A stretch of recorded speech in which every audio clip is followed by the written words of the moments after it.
Ekbeochun ti Orunmila.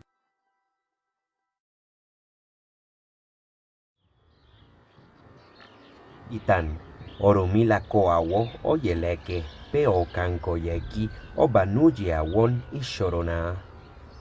Odufa ireteogbe. Historia. Orunmila le enseña a Wo Oyeleke que no hay que lamentarse de los problemas. Odufa Irete Ogbe. Orunmila estaba ya cansado de escuchar las constantes quejas de Awo Oyeleke, así que pensó que debía enseñarle algo que le hiciera recapacitar. Una mañana le pidió que le trajera hillo, sal, y cuando regresó, Orunmila le dijo que echara un puñado en una igba, jícara de omi, agua, y que a continuación se la bebiera. ¿Cómo sabe ahora el agua?, preguntó Orunmila. Muy salada, respondió el Awo, poniendo cara de asco. Orunmila le indicó que repitiera la acción, pero en lugar de tirar la sal en una jícara, lo hiciera en un odo, río.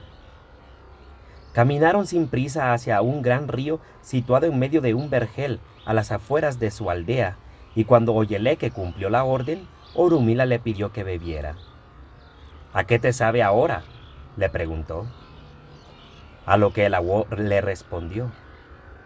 Esta agua está fresquísima, no sabe nada a sal, es una delicia para el paladar. Entonces Orunmila, cogiéndole las manos a su discípulo, le dijo: el dolor de la vida es pura sal, siempre hay la misma cantidad. Sin embargo, su sabor depende del recipiente que contiene la pena. Por eso, cuando te aflijan las adversidades de la vida, agranda el sentido de las cosas, deja de ser una jícara y conviértete en un río. Si te gustó el Itán, déjame saber sobre la lección moral.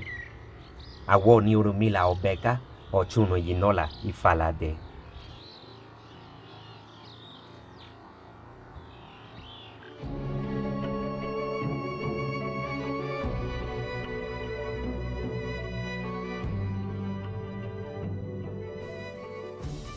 Si el video fue de tu agrado, dale like y comparte.